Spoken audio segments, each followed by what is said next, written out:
Welcome to the Franchise Frontier, the podcast where we explore the evolving franchise landscape, dive into latest industry trends, and share actionable tools and tactics to help you build and grow your business. 1, 2, 3, 4.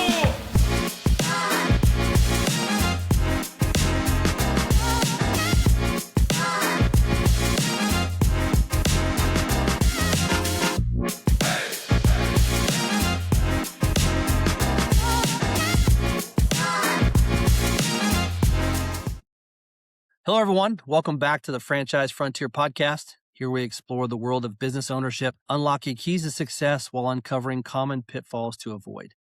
Today, we're excited to welcome Zac Lowder. Zac is the owner of Heroes Lawn Care of the Woodlands. We're excited to have Zac on the episode of the podcast. So let's dive in. Zac, welcome. Thanks, Dave. Great to be here with you. Well, Zac, let's just start off a little bit and get to know you a little bit about, what you've been doing, what led you kind of into franchising a little bit, and just your story. Sure. Yeah. So I was born and raised in the Dallas, Texas area, started my career in the energy space in a sales role, in a commission-only sales role, talking to residential customers about choosing their electricity provider, which is something you can do in Texas and about a dozen other states.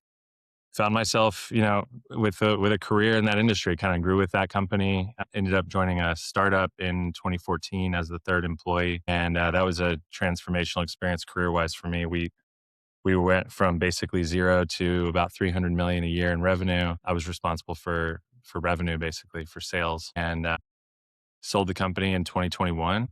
And that's what led me to franchising. I was making some investment decisions, a little bit of real estate, a little bit of stocks.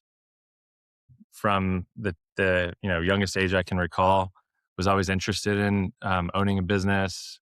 I think, that was lit even further going through that startup experience. And so talked to my wife and said, hey, I think this is something I want to do. I wanted to kind of keep a career in energy. And so that's what led me to franchising, is I thought, all right, there's a playbook, there's systems, there's best practices here. It's possible to maybe, be semi-involved, as we say in the industries. Signed my franchise agreement in 2022, and here we are today.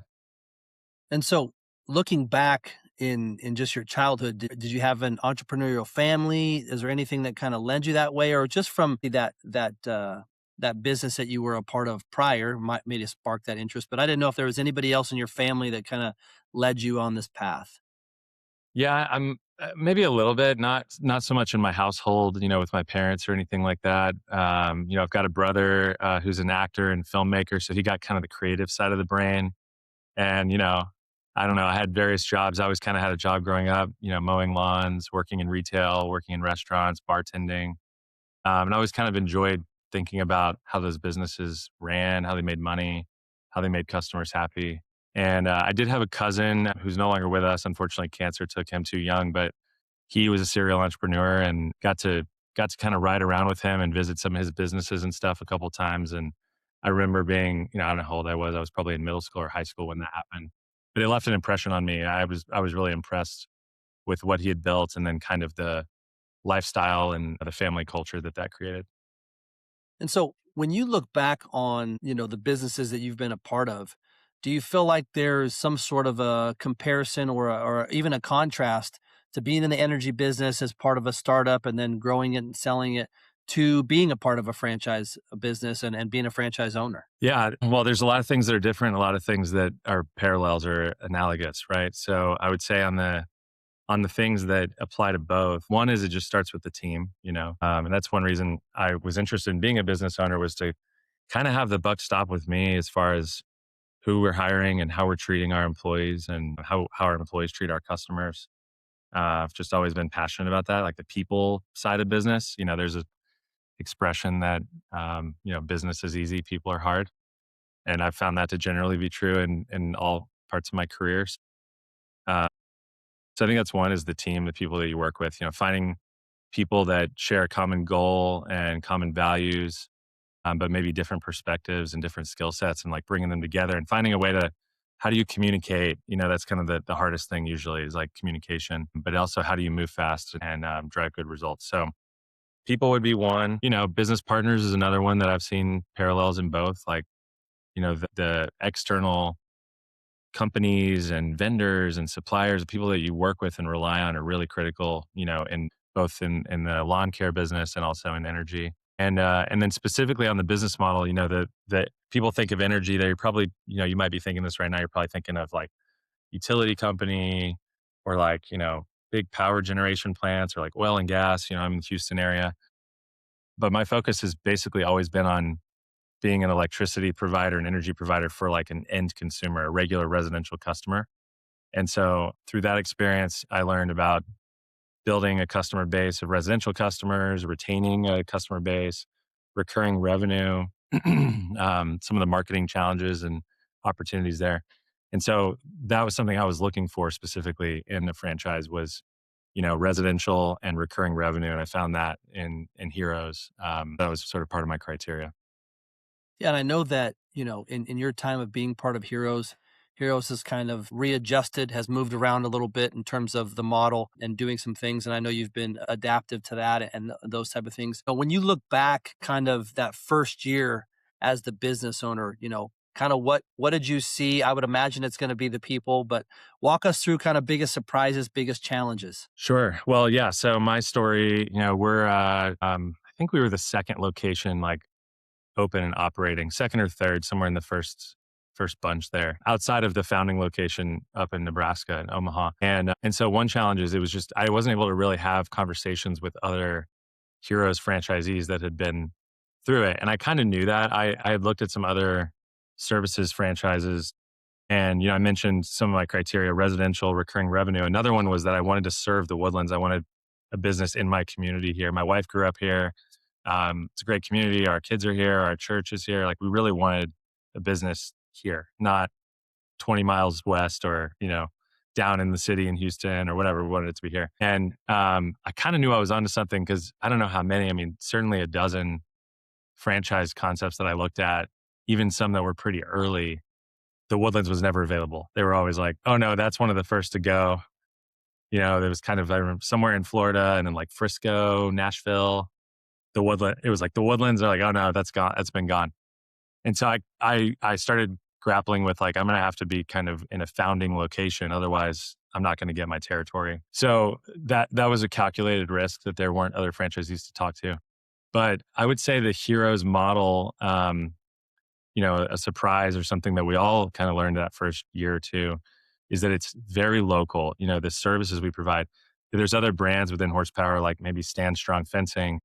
I would imagine the operations of a Stand Strong in Houston are pretty similar to a Stand Strong on the East Coast or up in the Midwest. There's not that much different. Maybe a little bit, if you're trying to install a fence in the tundra in the Midwest in the winter, that's different than Houston. But otherwise, it's pretty similar.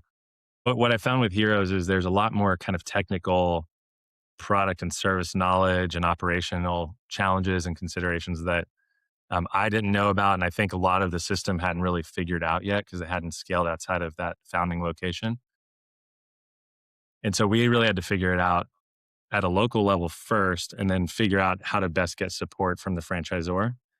And that was tough. And then I would say another category for me is just, having a general manager. My first general manager did not work out. Great human, like I said, I'm very focused on that. And hopefully he feels like we treated him really well. But he didn't have like the direct industry experience that we probably needed.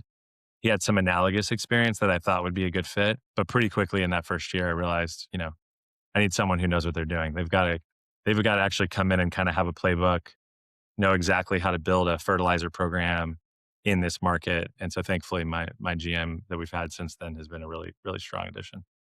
Yeah, I would imagine that, as you're also learning the business and how it revolves around your territory or neighborhood or whatever you want to say, you start to realize the things and also the things high level that maybe you either aren't as good at or don't have the time to do. You really start to figure out that where that general manager or whoever, especially being semi-involved, where that person needs to settle in order for your standpoint, right? Doesn't mean that, like you said, doesn't mean the other person wasn't great, isn't a great person, but for what you needed, the puzzle piece that you needed, is a certain fit, and it needed to be that way. And it's good that you were able to, make that adjustment and pivot quickly. Absolutely. For you, it's a little different, but talk about talk about it from your standpoint, and then from what you know of your general manager, right? Talk about typical day in the life as a business owner. Yeah, well, a few things. One is I'm still in a full time role in the energy industry. I'm on, I think, my third energy startup, and so that's an important priority. Obviously, I have responsibilities and accountability, and want to perform well there and kind of help drive that company too. So the nice thing about Heroes and like the way our business runs is it starts really early. Typically, my GM is in our location at our office by 6 a.m., 6:30 in the morning. And we use Slack, which is like a instant messaging platform. And so on a typical day, like one of us has got something top of mind in the morning and reaching out to each other on Slack. Maybe we'll hop on a quick call and, look at some reports. I'm sort of focused on like marketing and finance as two areas I care the most about. He's certainly involved in both of those, particularly like our margins and pricing on the finance side, and then kind of the execution and management of all the different marketing channels that we use. But also he owns operations. So getting the team, out in the field, managing the routes, managing customer issues, scheduling, figuring out strategies to drive, performance. And so, his days are quite dynamic. I know lately, for example, it's mid-April. We got busy with a kind of a spring rush like mid-February. So we're a couple months into a spring rush down here. He's spent a ton of time in the field just helping the team. We're so busy, which is a blessing, but we need him to be out in the field a lot. And so most of his days, I think he's getting his plan together in the morning and then hitting the field with the team for most of the day, and then maybe a few minutes at the desk to try to wrap up at the end of the day. For me, it's more about strategy and where are we going? How are we doing? Does he have the resources he needs? Do we need another vehicle? Do we have the financing for that? Are we hiring? Do we have the payroll, working capital ready for that? So I'm sort of trying to make sure I'm enabling the growth and that none of those things slow him down. And then he's really got the day to day under control. Yeah, I would imagine that after that freeze that went on, I'm sure in terms of irrigation, I bet there was just a plethora of irrigation things down there in terms of problems that people either aren't used to having, or as soon as it's like, okay, let's turn our sprinklers on, I would imagine there's probably dozens of neighborhoods that was like, I don't know what's happening, but everything is bad. Yeah. Yeah. It's funny. Something I kind of learned, irrigation has been a really strong part of our business from the beginning. And it's about half of our revenue mix from repairs, installs, and like service plans. And it's kind of funny when you think about it. Like we have clay soil here. We put PVC in the ground to move the water between the, sprinkler heads and the backflow preventer and all of that. So you've got plastic PVC in the ground with clay soil, with hard water and the Texas heat and sun, and then sometimes a hard freeze. All those things don't really play well together. So, plastic parts don't last that long. And you're right. Like, you could, I don't think I ever realized until getting into this business how much maintenance you could do on the irrigation system in any given year. But it kind of constantly needs tweaking, either because of that, something breaks or malfunctions, or because like your landscape changed. You've got a shrub that didn't used to be that tall and now it is, and it's blocking a spray head that needs to get to the grass, that kind of things. It's very dynamic, but it's a lot of fun. Yeah, the lack of knowledge for any person and even understanding what goes on in that backflow preventer is like it would might all of a sudden you turn it on and that the littlest piece has cracked and it's just blowing straight up on the side of the house and no one knows what happened, and it's a little tiny piece, but a freeze that wasn't expected, or of not blowing out the sprinklers correctly or something like that. We obviously deal with it at a much higher level in terms of in Omaha. Yeah. You see You guys every do full blowouts of the lines. And so yeah, down here, we do like a southern winterization. We don't blow out the lines, but we basically just try to drain and wrap that backflow preventer, because if there's any little bit of water in there and it expands in a freeze, it's going to probably bust. And those are not cheap. Even our landed cost is several $100s before labor. So they're pretty expensive to replace. So yeah. yeah, I would imagine what I joke around about it, but there's certain time of year where all the dads or husbands are driving around, and when they see somebody else blowing out their sprinklers, they start to be like, I better check the weather, or something must be up, because does he know something I don't know? Because it's happening right now in reverse. Like, I saw somebody running their sprinklers. Should I be running my sprinklers? Right? Those things. But kind of that goes back to the point of the, I know that Heroes has a multitude of revenue streams, right? And I think that I always make the joke that it's a lawn care business, lawn maintenance. You obviously have great hair. You need hair maintenance. I don't need so much hair maintenance. But in terms of understanding that there are a ton of things, right? In terms of keeping your grass green, keeping the weeds out, all the things that we just we see a great lawn, and a lot of us would like to hope that it just happens that way, but really it doesn't. You need somebody like Heroes Lawn Care to come in and say, hey, in this scenario it's too wet, or here it's too dry, or how can we fix these things? And to your point, you got to have the right people in place to do that. Yeah, I think that's 100% right. And again, same here. When we moved here to this house, we kind of had like the ugly landscape on the block. This was before I got into Heroes. And so that was really the other thing that connected the dots for me, is I just got very excited about like overhauling our lawn and landscape. But my grass was kind of yellow. We had weeds. It was like lumpy, like it wasn't like smooth. Yep. And I really wanted like a golf course. Like I was like, I just want a golf course grass, And so I didn't understand why I didn't. And I had several contractors and companies come out, and I started researching, learning a little bit more. And one thing I learned is it's not overnight typically. So like a landscape install can literally be overnight. You can, from one day to the next, you can have a new hardscape, new trees, whatever. But to take a grass lawn from like not so healthy to healthy takes time. It can take a season, 2 seasons, 3 seasons. Um, I like the analogy of like the human body, like our health. So like, if you're a healthy person, you're in good shape, you go to the doctor for your checkup, all your like markers look good. You know, your doctor's going to say like, keep doing what you're doing. Don't eat anything terrible, but you can have a cheat meal. Take some vitamins, but you don't need to be on like a prescription. Like you can just kind of coast because you're healthy. But if you're like really sick, you've got something wrong, you've got an illness or whatever, you need medication to make you well. You need some kind of treatment, some kind of rehab, whatever it is. And then you can start to maintain. And so that's kind of a good analogy for your lawn. Like if your lawn has been neglected and the soil is depleted of nutrients and it's not healthy and it's got weeds taking over, like it's sick, it needs treatment. So, our clients will start them off on a more kind of intense package to get that lawn back to healthy, and then they can kind of wean onto something that's a little bit lighter. But we've had a lot of success with that. And, one of my favorite things is like before and after photos and reviews and just seeing the results, seeing people's lawns look really great. Well, to your point, I think that a lot of that comes from lack of knowledge, right? It's not that, when you live on a street and there's 7 houses and 5 of them have immaculate lawns and 2 of them don't, you either need to go to the neighbor and say, what are you doing that I'm not doing? Because there's something, right? Whether it be cut, whether it be their irrigation, right, is not turned on correctly, or whatever it is, there's just obviously there's something.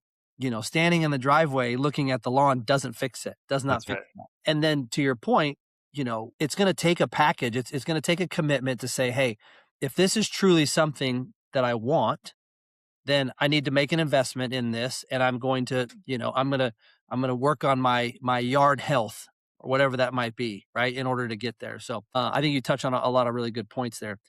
For you, is there a certain part of the job, or I mean, even when you talk with your general manager, that you guys as a company find the most rewarding? Well, it's going to sound silly, or maybe it's obvious, but my favorite thing ever is reviews, customer reviews, like on our Google profile. And I think I can brag that I believe we're number one in the country for Heroes as far as our rating and the number of reviews, including passing the original location in Omaha. So I'll take a little jab at Taylor up there. Hey, great. That's good. But yeah, we love that. I mean, it's like, I'm not super involved in everything day to day. And so for me, and thinking about like why I got into this, I wouldn't be proud to own a company if we weren't delivering great results. And it's the results, and it's also like how we treat customers, how, again, it goes back to that human connection, which is so important to me. So that makes my day. I love when we get 5-star reviews. We usually get a few a week. Once in a while we get a bad review. I think we're sitting at a 4.9 rating right now. Not that I've been tracking, but we get a bad review here and there. I think that's normal. We're human. That's usually more related to like the results weren't right, something went wrong, or there was a problem we didn't know how to solve or whatever. And I think that's all about like how do you handle it? How do you respond? So we really try and own those, acknowledge them, respond, try to follow up and see if we can make it right. Sometimes we know they're coming because we already talked to the person. Sometimes you don't, and it's like a surprise, and that's the way that they're giving you feedback is through review. But I love to watch reviews, and I think for the team, lately we've been very excited about just our growth. We've been on a great trajectory, really for a couple of years, but especially the last you know since the fall. Normally we have a little bit of seasonality and we see a dip. Really didn't have a dip this year. We kind of kept things running pretty high through the fall and winter, and then now we've come into the spring really strong. So I think the team's just very excited about that.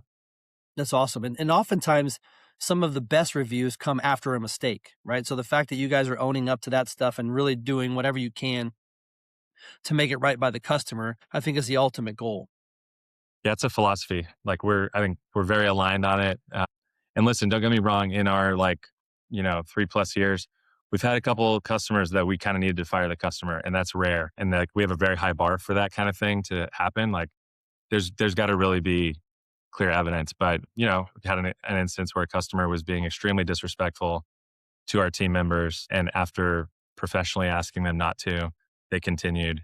And so that was a situation where I just said, we need to walk away. Like this is not a customer we're going to work with. I think we've had 2 or 3 of those over the years, but we have hundreds and hundreds of customers, and very few are like that. Most of them, it's a really good relationship. And so speaking to that, in those years, if you were talking to someone who was thinking about getting into a Heroes, when you think about having hundreds and hundreds of customers, is there any sort of a game plan, not an answer, but you know, things that you should be prepared for in order to build that book of customers? Because it's going to take you building that book in order to get to the point where, like you just mentioned, you don't have as much of a lull, and now your team is really rocking and rolling. A lot of patience if you're the owner, especially. But I think by every standard, like we're growing pretty fast, except for maybe what I thought our plan should have been from the beginning. But like now in hindsight, and I look at it, I'm like, we've grown steadily up and to the right. The chart looks great. So I do think there's a degree of patience. When we launched, we came in with like all of the resources and kind of overhead that you would probably have at like year 2 or 3. And that was sort of Heroes 1.0 model. And I think all of us expected maybe it to be even faster than it was ramping up. So if I could go backwards, I would sort of control my costs a little bit more in the beginning. I mentioned I'm in a full-time role with an energy company right now. That first year, I transitioned out of a company and was consulting. And so thankfully was able to spend a lot more time on Heroes with my original GM.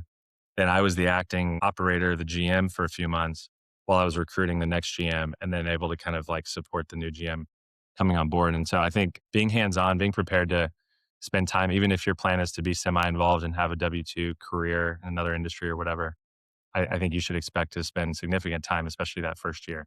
It doesn't just happen without you driving it. And I would say I feel like a big part of my role is to drive it forward, to set the vision, set goals, and push the team, push myself, and kind of identify the next thing that's an opportunity and go push for that. So that requires you to be involved in spending time and learning the business and figuring it out. And it sounds like you do a good job of working on the business, even though you have a W-2 while they work in the business. But you brought up a really good point earlier, and you said, as you set those goals and as you look at that vision, how do you make sure that nothing on your end, financially or whatever, is holding them back from getting to the goal that you're looking for, right? I'm sure there's a fine line of, you mentioned a truck or another employee, whatever that might be. If the ultimate goal is to get to X, how do we make sure that things are aligned and in place for when we do get there? We don't have to take a step back because of, a financing thing. It's all part of the plan. Yeah. So a few things. I'll start kind of like long term. So, horsepower is big on EOS. And I know you've talked about that on some of the prior podcasts with other guests. So I won't go deep on EOS. I learned about EOS at Horsepower. I didn't have a background. And I think it's been a really helpful framework overall for us. So we've followed some of it, not all of it to a T. I don't want to say we're like perfect at EOS, but I like the vision traction organizer. I think having a clear vision and then going from long term, 5 years out or 3 years out to the current year and breaking it down. And then I like to think of goals as like outcomes. What are the outcomes that we need to drive towards? Let's align on like what those should be first. And then let's figure out the resources we need to get there. So like our goals are clear. Now my GM and I mostly just talk about the resources part. Like, okay, what is needed? Do we have what we need to get there? And then when it comes to like making those decisions day to day, whether it's an investment in a vehicle or hiring someone, or even decisions like, do we increase our, lawn care subscription pricing this season, and by how much? We love data and we love like analytics. And so, in fact, my GM earlier today sent me like a new chart that he built in like our dashboard, and he was like really excited about it. Helps him optimize the route planning and route density. I didn't really understand even what the chart means, but I was like, yeah, it looks awesome, looks great. So we both share that passion for like data and understanding our performance as a company. And I think that can really help us know, are we able to make that investment or not? So for example, when it comes to needing another vehicle, we have an idea of how many customers, how much revenue can one technician on one vehicle produce in that service line. So, for example, the fertilizer force service line versus the irrigation army service line. We know what that sort of target should look like. And so it's not that we're going to wait till the end of the year and then in December reevaluate, but we're going to see like, are we tracking to that? And how long is the lead time to get a vehicle? If we're tracking to like fill that vehicle up, then I don't want to be limited waiting on another vehicle for us to be able to grow. I want to go ahead and start that process now. So it's Yeah, looking at the data and kind of measuring where we're at and then using that to gut check any decisions. yeah, I think that's probably the best way to do it is have something that just backs up the theory, right, in terms of your brain. So if you were thinking and you were talking to someone who was considering become a business owner, what should they ask themselves or what should they do before taking that leap? So I've done a lot of like the validation calls over time, with prospective franchisees, and something that I asked myself, right before signing my agreement and that I would recommend everybody do is like, what do you tend to do when you face adversity? Like you need to look at your life, not just in career, but like in general in your life and sort of honestly assess, maybe even talk to the people closest to you and assess like, how do you handle adversity? Because I think it's inevitable in business, especially if you're buying a franchise that's a startup, meaning your location is zero revenue, no employees, you're going to build it from scratch. I think it's a little different if you're buying an established business. So I won't get into that. I'm not an expert on that, but you're going to build something from scratch. You're going to face some adversity. So you need to really look at like, honestly, how do you handle it? Do you tend to get anxious and stressed? Do you tend to avoid the hard thing? Do you tend to lean into it and get more aggressive and work through it and figure it out? And that latter, I think, is a better DNA for a business owner. Not everyone's made to be a business owner, but I think if you can handle adversity well, you have potential to be successful. Yeah, you bring up a good point. It actually was leading into my next question. My next question was going to be, what's a skill or a trait that you think is essential for running a successful business? All right, I'll come up with another one real quick on the fly here, but yeah, that's one. I think Yeah, no, it's good. being resilient, not giving up, fighting hard, all those they'll say like sense of urgency, like you need to have that drive to be able to drive the business. But the other one that I think is just massive, and I think about it all the time. I think this applies if you're a entry level employee at a Fortune 500 or if you're a business owner is communication.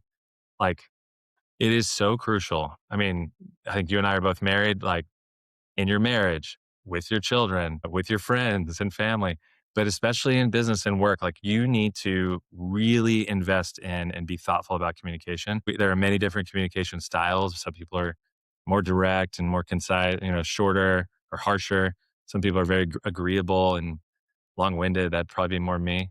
But like you need to focus on communication. It's being honest, giving feedback, setting expectations, being clear.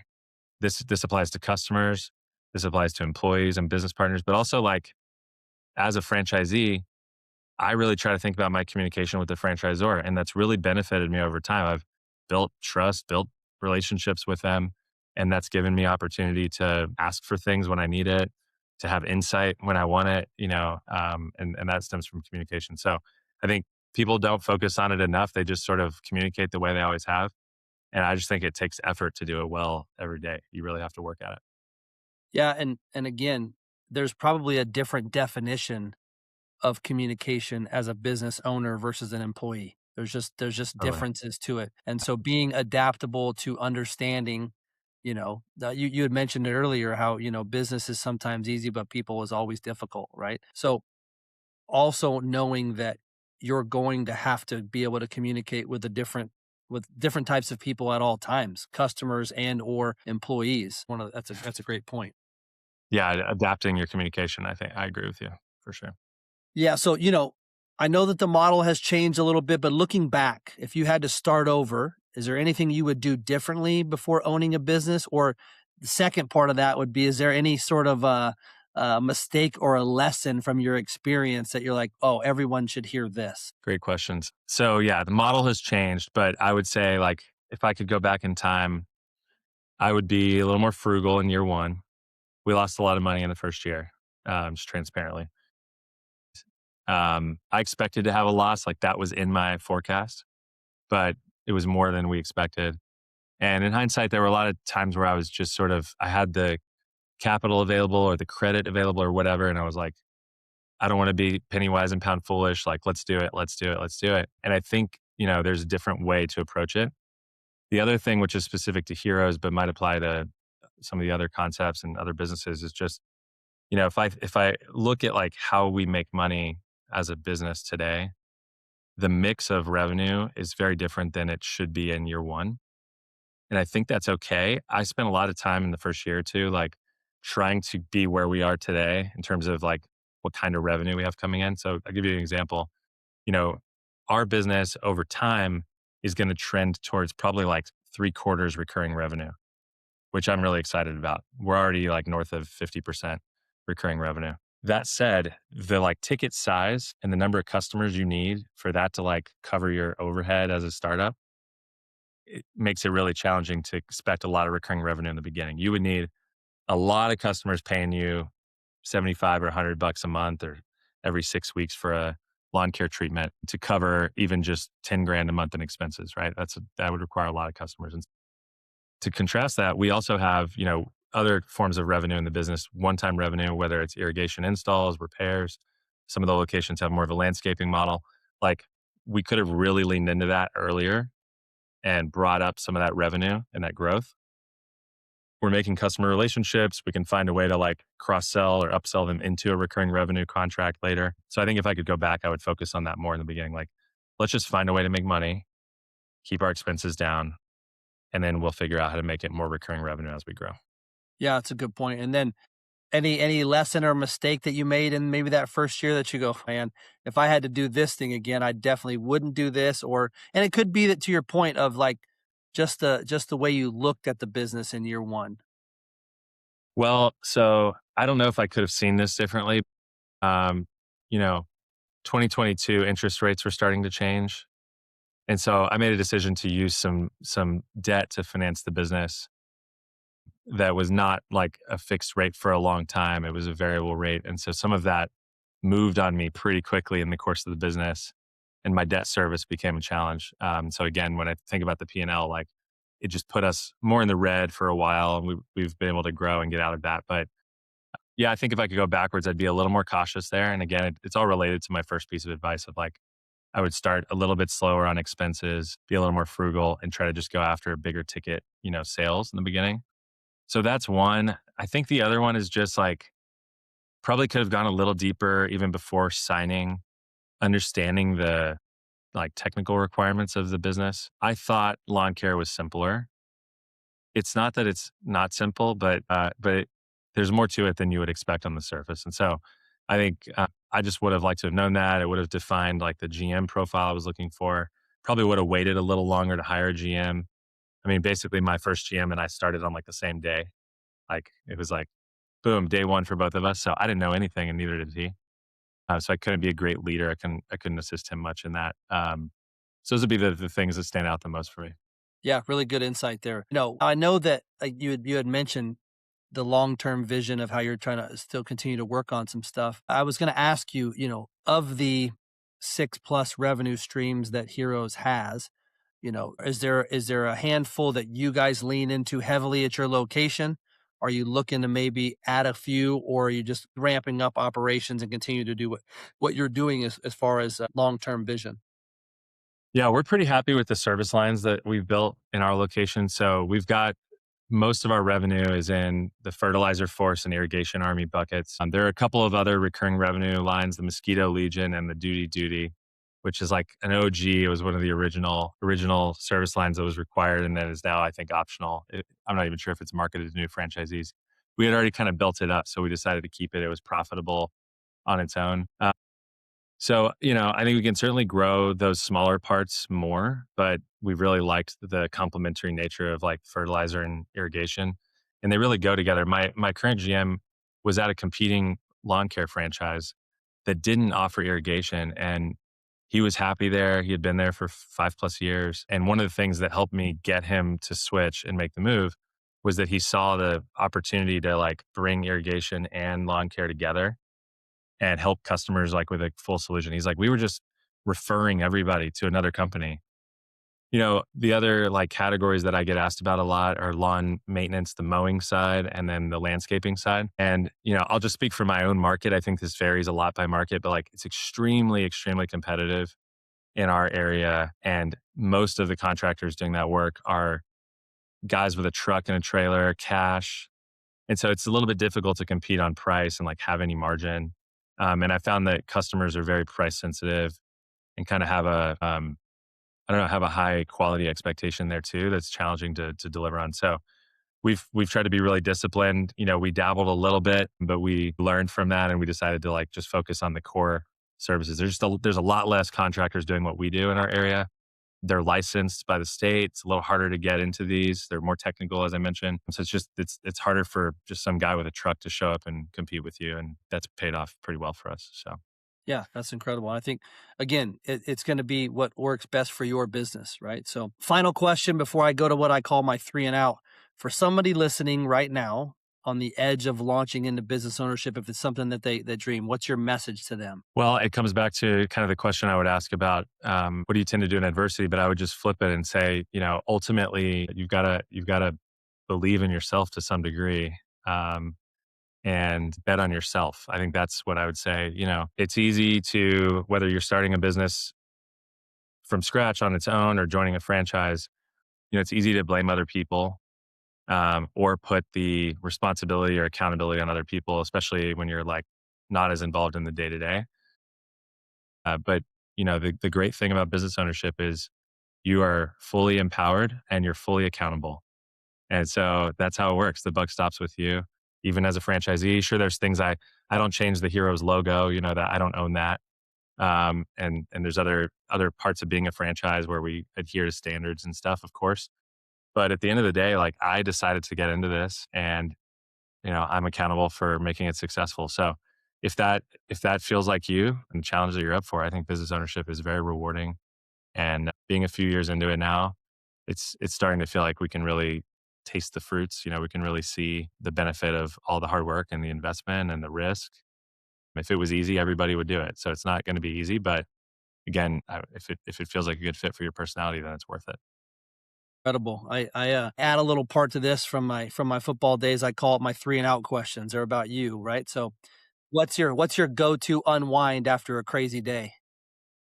Just playing with my kids. I've got 4 kids, and yeah, just I walk out of usually my home office is where I'm at most of the time, and they call me Papa, so they all start yelling Papa, Papa, and they come running up, and yeah, it could be basketball in the backyard or going on a walk around the block or just, hanging out in the living room or whatever. But they help me to disconnect my work brain and try to leave it in my office and remember like the most important things in the world. So I do have this is a sidetrack question, even though it's on the podcast.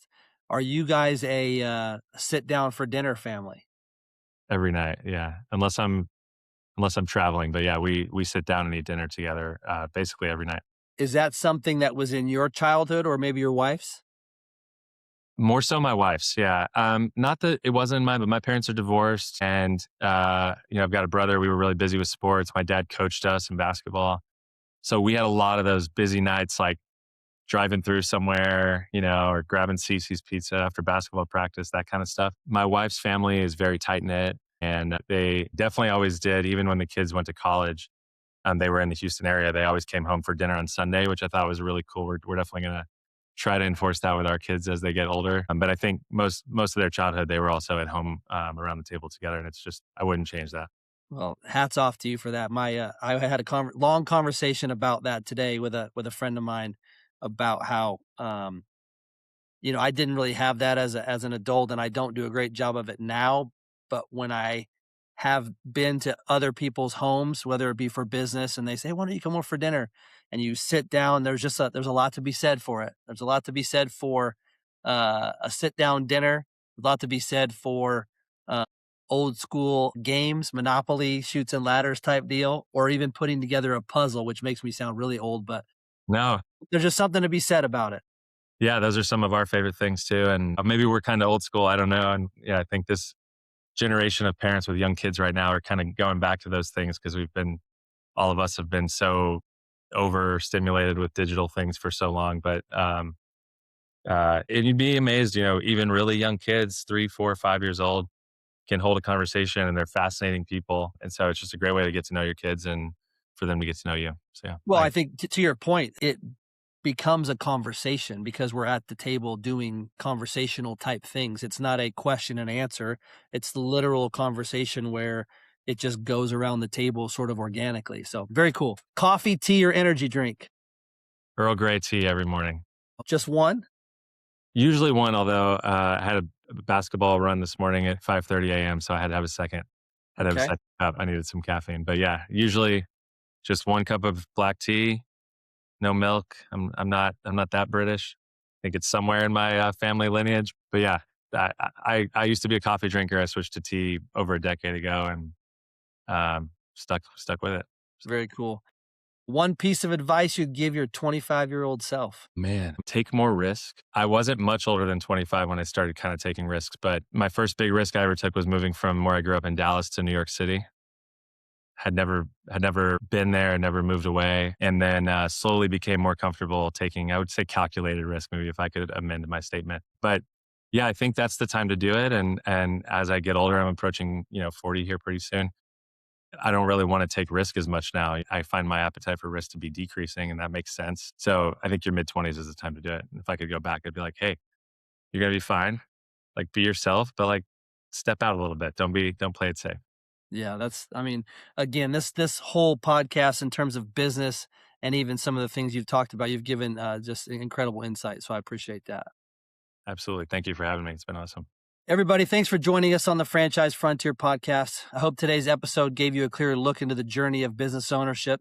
And if business ownership is calling your name, don't ignore it. The playbook's out there. The question is, are you ready to run it? Remember to like and subscribe, and we look forward to seeing you on the next episode. Zach, thank you very much.